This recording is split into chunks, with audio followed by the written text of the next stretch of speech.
Everything's all set. Fantastic, thank you. And there's even a clicker. All right. Thank you.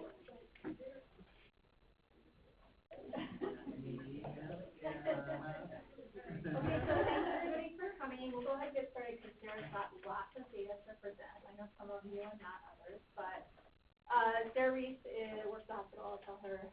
I'll let her tell you a little bit more about her. But several months ago to talk about doing an analysis as part of her MPH on suicide trends, and has been really excited with the results. So thanks for coming. All right. So I'm Sara Reese, and I am an MPH student over at Colorado School of Public Health. And I'm about halfway through my program, so I've got about another year left, and I should be finishing up next summer. And I also work over at Denver Health, so I've been there about 4 years in the infection prevention department. And I've got a PhD in microbiology. I've done some work at CDC and at CDPHE as well. So just kind of bouncing all over the place, but now I'm settled in. I'm trying to get an MPH and move into public health, a little more public health. This talk's going to be about Denver due to suicide. I know there's a lot of phrases you can use. Completion, suicide, fatalities, that kind of thing. So for this, we're going to go with complete suicide and hopefully it's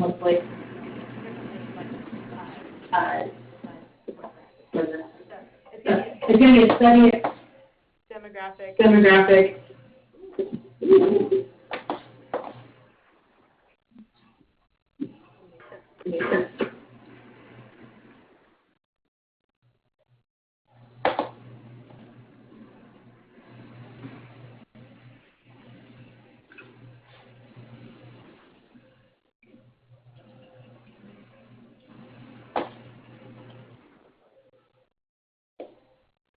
Sorry, people on the phone. And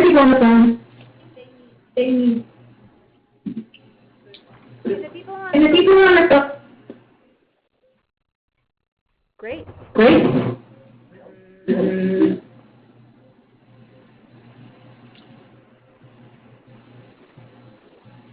The phone.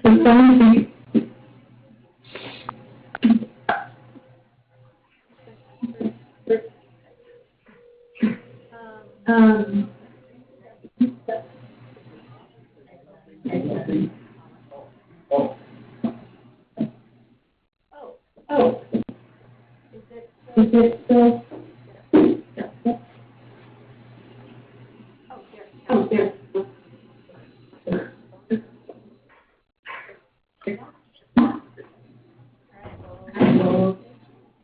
Moving forward here. We actually have.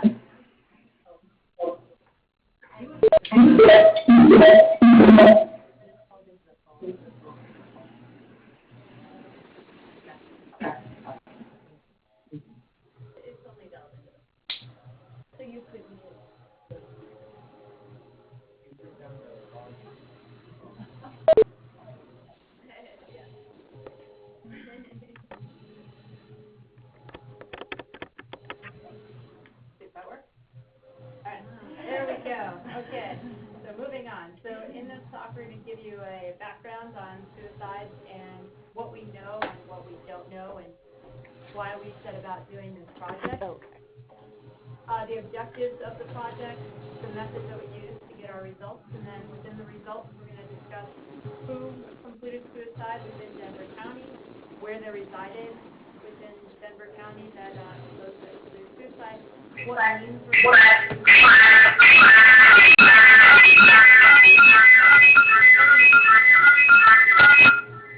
So the background and objectives. So what do we know about suicide? We know that it's a serious public health risk. It has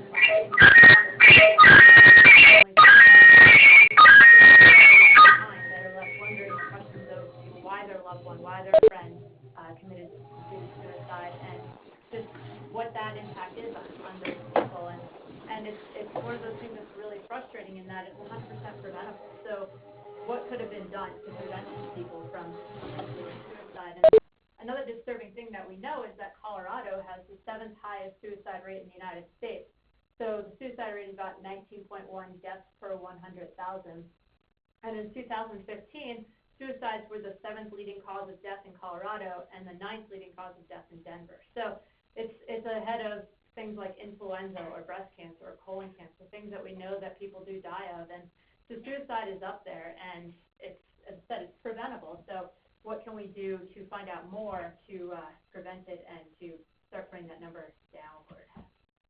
So when I started looking into the background of suicide rates and Colorado and its high rate of suicide, I decided to go onto the CDC website and look at distribution among states. And they have this neat little tool where you can make a map that looks at the suicide rate by state, and the dark states up there are the ones where you have the highest suicide rates, so 15 and up. And interestingly enough, besides Alaska, all of the high states with high rates of suicide are in the western areas. It's sadly known as the suicide belt of the United States. And just kind of doing a quick search on what the hypotheses were behind this, I found that one was it could be the West attitude, where we're in the West and we can do things ourselves. We don't need any help. And then, of course, that's going to lead to, people with mental health issues do need help and aren't getting the help that they need. Additionally, I saw a fun study that looked at rats and high altitude, and there could be some sort of association with lack of oxygen and depression and mental health illness, and that could have something to play into why Colorado and many of these other states have high suicide rates. It's just interesting to me because Colorado has a lot of other good health indicators. We're a healthy state. We have a low obesity rate, low diabetes rate, and to have something like this is definitely an interesting opposition to what we normally see with Colorado and health. So how big is the problem? So as I mentioned, we have a personal burden. So all those people that are left behind are left with the emotional rebuilding. Their life is forever altered by their friend or family member completing suicide. And then there's, of course, the financial burden that you have to consider as well. For every suicide, it costs roughly $3,500. And this is going to be healthcare costs that resulted from individuals that ended up in the hospital but couldn't be saved, an autopsy that follows, and then any sort of law enforcement investigation that goes into this. And then there's an indirect cost. For every suicide, it's approximately $1.3 million in work loss costs. So every person that completes suicide, not every person, but many people that complete suicide are going to have a job that they should have gone to the next day, and you're going to have that absence that needs to be filled, and that's going to add up to a lot of money. And so knowledge is the key to prevention. So if we can figure out who is completing suicide and what are those risk factors, and then therefore promote protective risk factors, we can hopefully then come up with interventions to reduce these numbers and reduce the number of people that are completing suicide. So with this study, basically then we led into what questions do we want to answer. So we want to look at trends within Denver County. Is suicide increasing or decreasing over time? And then what demographic group is suicide most common and least common, looking at race and ethnicity, gender, age? What means of suicide are most common, and is there any pattern that's consistent across groups, across demographic groups? And then how does the burden of suicide vary across Denver neighborhoods? Is there any sort of association with certain neighborhoods of higher suicide rates? So how we went about answering those questions, we had the overall goal of understanding the rates and the demographic profile of suicide completions in Denver County between 2011 and 2014. And from that, we looked at annual trends for suicide completion rates for those years. And then we also looked at the demographics of the population that completed suicide. And within that, we looked at race, age, gender, and veteran status. And then we also looked at the geographic distribution within Denver County. And then we described the patterns with the means of suicide, and we compared it to demographic trends. So basically, we took multiple demographic trends, looked at the rates, and then we also compared them to each other to look at different distributions within those demographics. So how do we do this? I'll run through the methods pretty quickly so we can get through to the results. What I started with was the Colorado Department of Public Health and Environment has a vital record data set. So basically, it is a death data set. It's a list of all the individuals within Colorado that have died in a certain time period, and within that data set, then there's a subset for Denver County. And they have in there the date and time of death, the date of birth, the race, ethnicity, gender. They have an underlying cause of death. So what was the primary cause of death? So that's coded by ICD-9 codes. And that was then used to identify suicide. So there's a subset of ICD-9 codes that has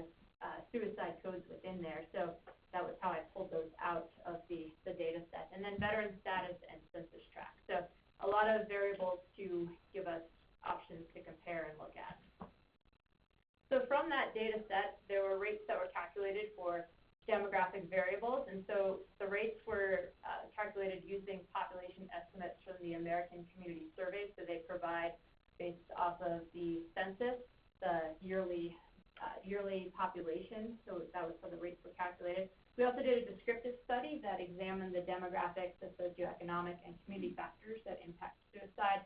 Looked at quantitative analyses to describe and characterize suicide. So just basically, as I said, we compared different populations to look at how they were distributed.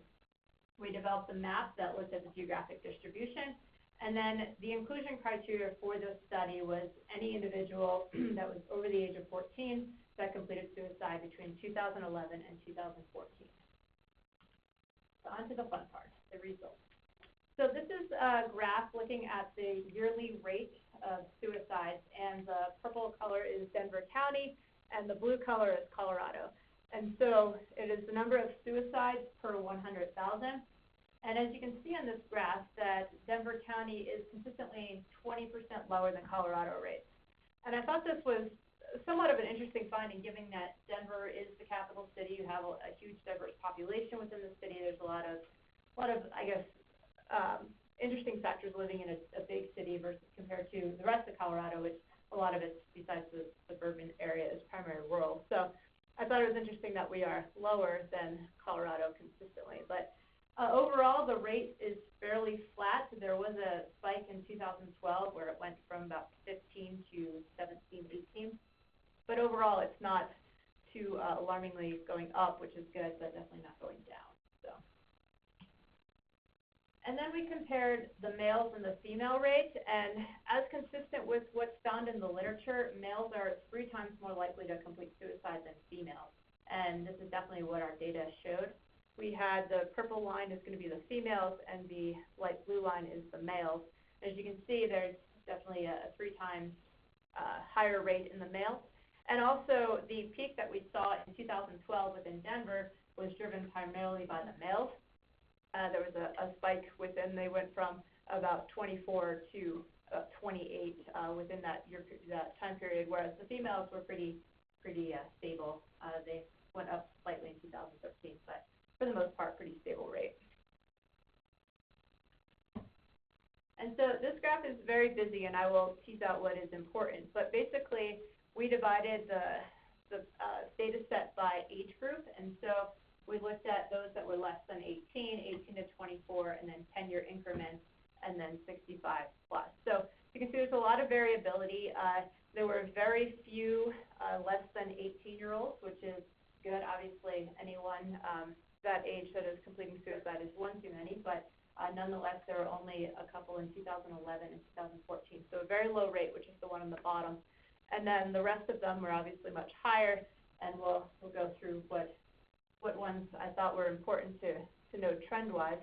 So the 45 to 50-year-olds, that rate went up. So it started in 2011 around 22, and then it was up to 30 by 2014. So definitely an alarming trend for that age group to consider.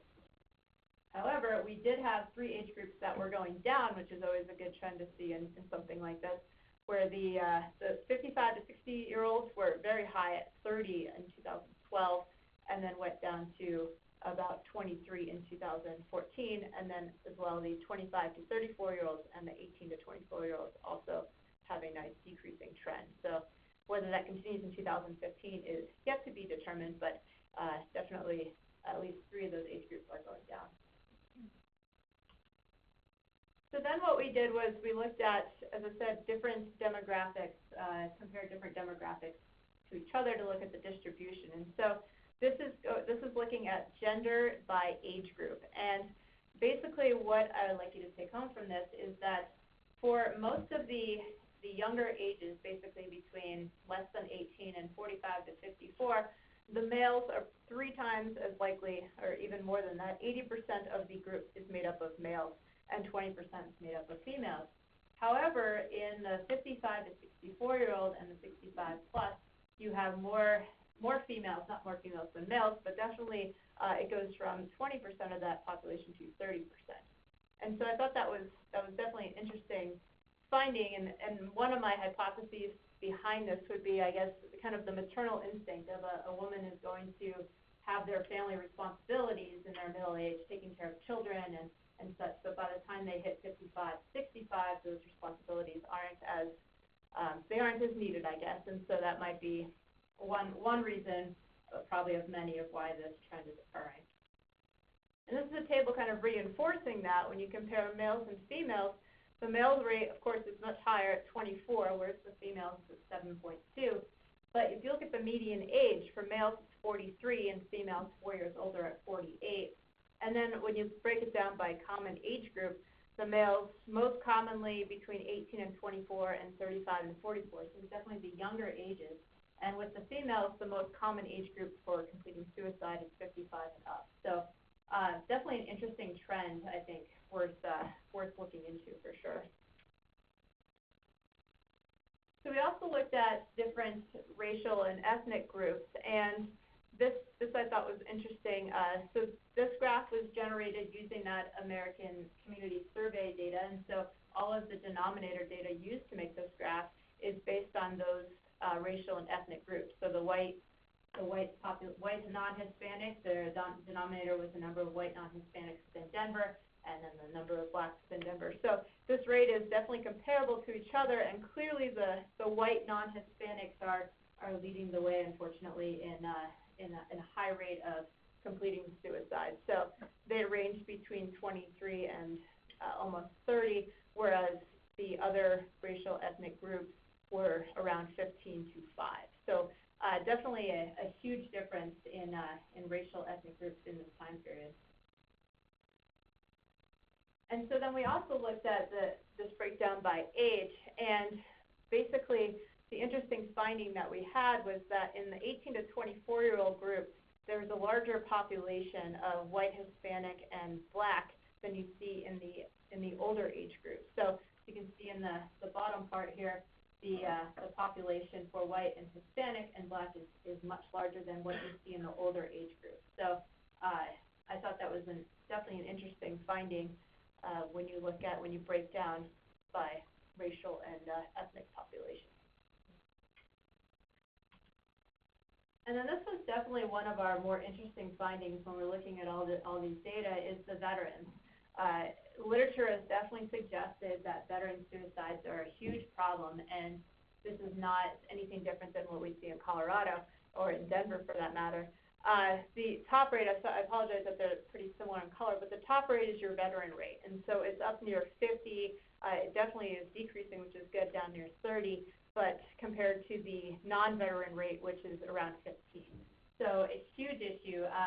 I will discuss later about how these data might not be 100% accurate, but nonetheless, it's definitely an alarming number to be considered, and why definitely this group would be a good group for an intervention. But it's definitely 3 times higher in veterans than non-veterans, and however, it is going down. And we wanted to see if this trend was similar in Colorado, and we have the same findings. The green line is your Colorado veteran rate, so just as high up there in the 40 to 50 range, whereas the non-veteran is lower, around 15 to 17. So the one good thing is Denver's was going down, whereas Colorado's was staying flat. So we might be doing something right with our veterans, which is good. Yes.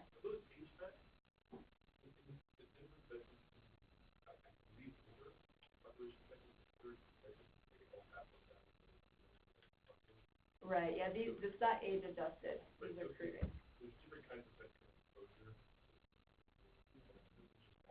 All veterans, yeah.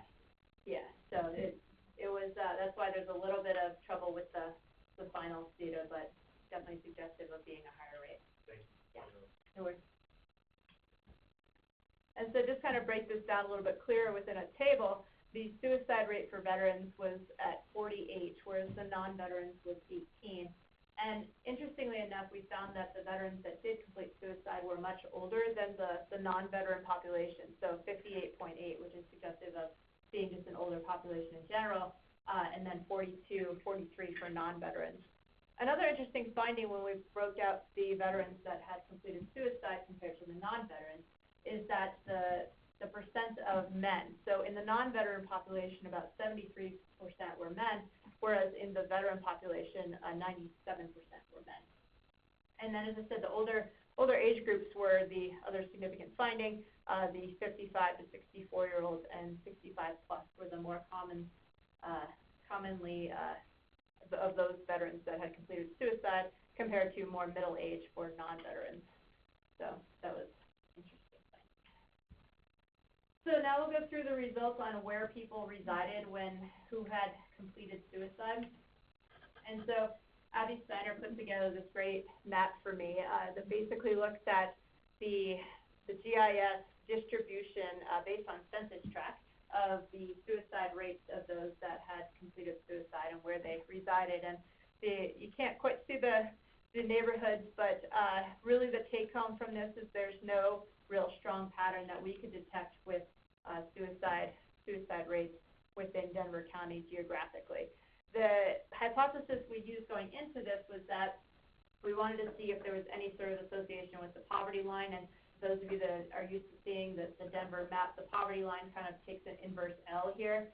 And it almost seems like that's where the suicide rate is actually a little bit lighter, a little bit lower than we normally see with the poverty line. So it didn't seem like anything. There was an association with poverty and suicide, at least a positive association there. So, but basically there are some neighborhoods that are definitely higher in the 43 to 73 rate, kind of right in the middle here near City Park West and kind of Cheeseman Park area, and then darker down here as well. So there are definitely neighborhoods that are much higher than others.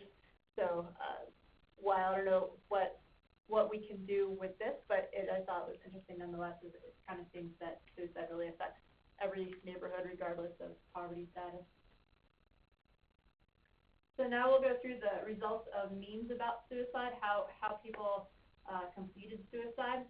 And so before we go into this graph, I basically broke out the means by 4 different possibilities. So firearms, pretty clear cut what firearms there are. Hanging and suffocation is just that. Poisoning is basically my definition of ingestion or inhalation of any sort of foreign substance that resulted in death. And then other would be anything that doesn't fit in those other 3 categories. So it could be an individual that jumps off a cliff, an individual that puts himself in front of a moving vehicle, a train, something like that. So basically the other category that doesn't fit in those previous categories. And so this was an interesting finding when you broke it out by age group, because what we found was that the younger age groups were more likely to complete suicide using a hanging suffocation method. And then the older groups where firearms are kind of more commonly used within the middle age, and then older individuals were more commonly using poisoning as a method. So hypothesis behind this, I guess, with the younger population, hanging and suffocation, it's a little bit harder to get a firearm when you are younger, or at least under 18 for sure, compared to kind of the older population. So. And then we also broke it down by race and ethnicity, the means that were used by the different race and ethnicity populations. And while there not much broke out between white, non-Hispanic, Black, and other, the white Hispanic group, a large population of them were completing suicide using the hanging and suffocation compared to the other methods.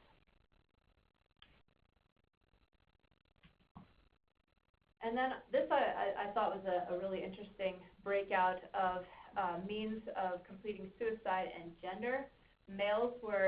45% of males were completing suicide using firearms, whereas almost 60% of females use poisoning as a method. So I think that this is also pretty common within literature as well, that females are more likely to use poisoning, overdose, that sort of thing.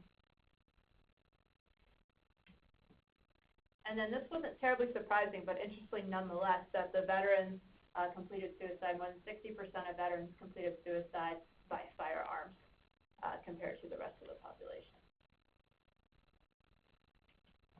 All right, so a lot of data that we just ran through, and basically these are kind of my take-homes that I would like you to walk out of here with. So we looked at how the Denver County suicide rate was lower than Colorado between 2011 and 2014. The suicide rates were relatively flat during that time period, besides the slight spike in 2012, but there wasn't any alarming trend going upward or a nice trend going downward. And then so the veteran suicide rate was significantly higher than the non-veteran suicide rate. And then once we broke it out, who completed suicide within Denver County, we found that younger racial ethnic population, white non-Hispanic population were kind of our big populations there. Older veterans, men were more likely than women, but if women were to complete suicide, it was the older age group. And then how was suicide completed? Breaking it out by method.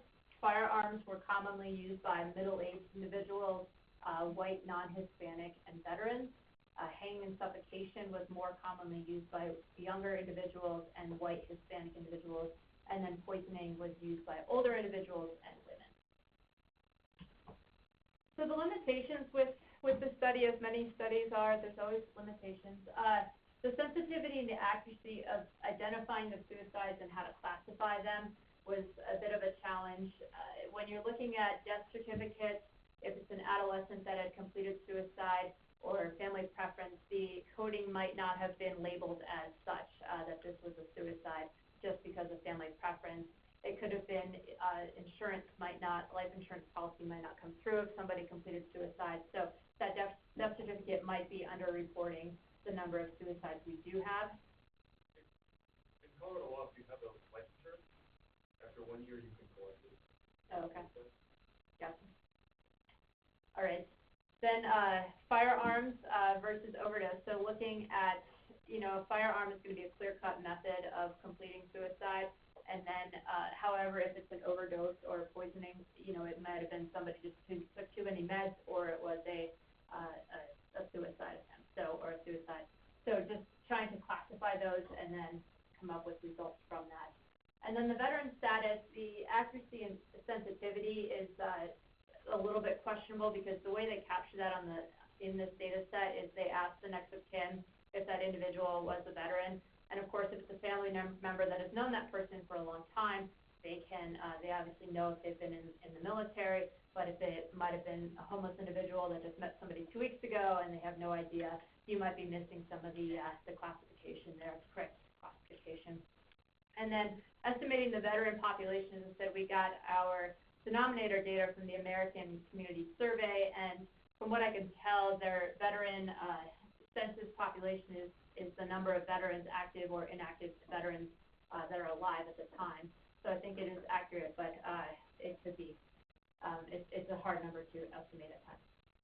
Small numbers, so we had, this data set was made up of 403 individuals, and so, when you're breaking out distributions, if you change those numbers by 1 or 2 here and there, your percentages, of course, are going to change. So that's the issue of working with small numbers. And then basically the efficacy of means might impact the perceived burden. So what this basically means is that obviously a firearm is going to be an effective way to complete suicide, but if somebody wanted to complete suicide and did poisoning and it wasn't as effective, they end up in the hospital and they recover. So in order to really understand the perceived burden, that's going to move into a next step is basically looking at suicide attempts and really to grasp the demographic of the individuals, not only that were successful in completing suicide, but those that were attempting as well. So recommendations based off of these data, look at identify opportunities for intervention or prevention. So what can we do with all these data, and what can we do to reduce the suicide rate within Denver County? Advocate for evidence-based strategies, such as counseling and access to lethal means. And then also identify demographic groups with disproportionately high burden, which definitely the results suggest that there's some that are at higher risk than others. So next steps, so the next part of this analysis would be to include suicide attempts by looking at emergency department data and hospital discharge data. So then you can really get a comprehensive picture of suicide, of the problem of suicide within Denver County, not just those that were that completed it, rather than everybody who's attempted it and completed it. And then look at a suicide attempt, completed suicide, healthcare utilization, comorbidities, try and figure out exactly, what sort of health what sort of help they had prior to the suicide attempt or suicide, and if there was other issues that were playing a role into completed a suicide. So I have a capstone project going next spring, and so I definitely could look for ideas on ways to utilize these data besides including the suicide attempt analysis, kind of a more leadership component, and I would definitely take any suggestions moving forward. So I'd like to acknowledge Emily McCormick and Art Davidson, who are my preceptors in this project, my go-to people. Kirk Bull from CDPHE, who gave me helped me with the death data. I've worked with Kirk for many years, so he was available numerous times for questions about the data and ways to look at it. But Abby Steiner, who made the lovely graph or map for the distribution of suicides within Denver County. And then I had a subject matter expert group that's met with me a few times, Jessica, Blair, Chris, and Joanna, who all had great feedback on the data and how to use it and present it and such. Any questions?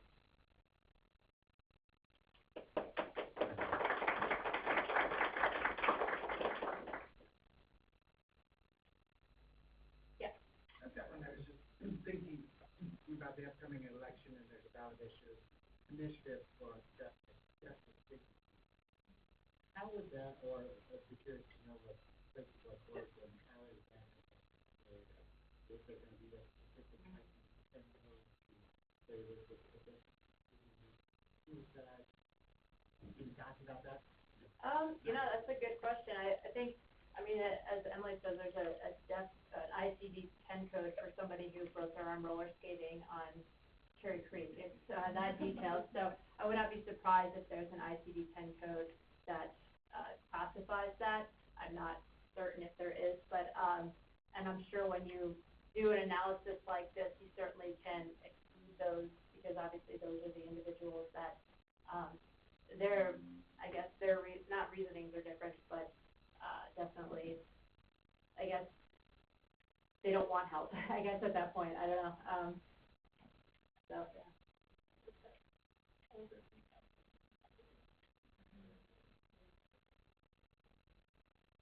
Well, my husband works on getting the ballot initiative on ballot, so I know a little bit about the work that they're doing.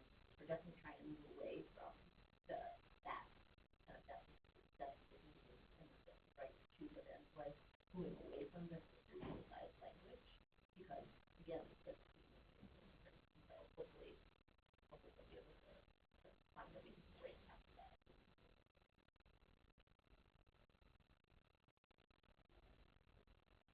Yeah.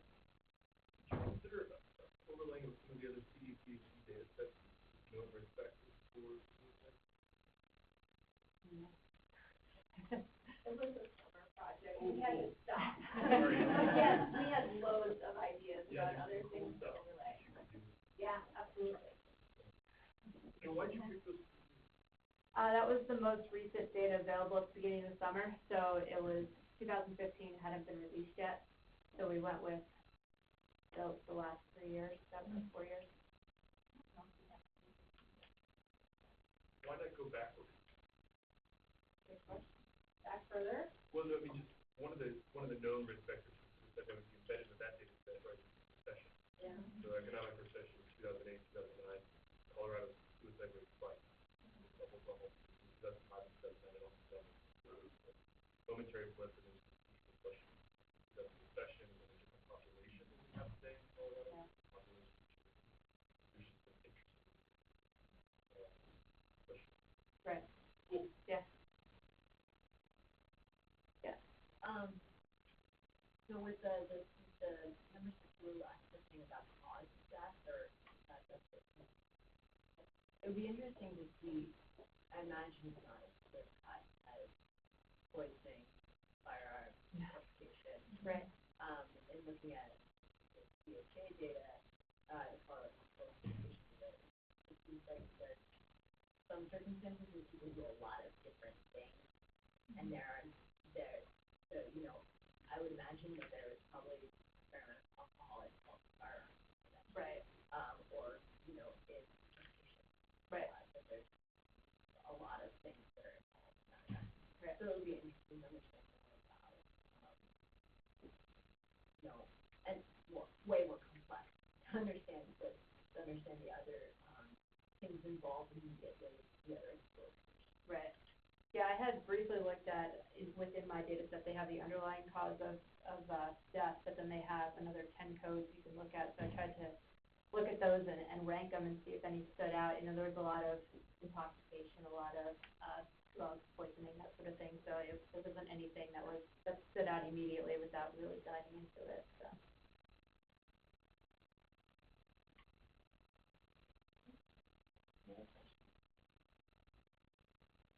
All right, thank you for coming.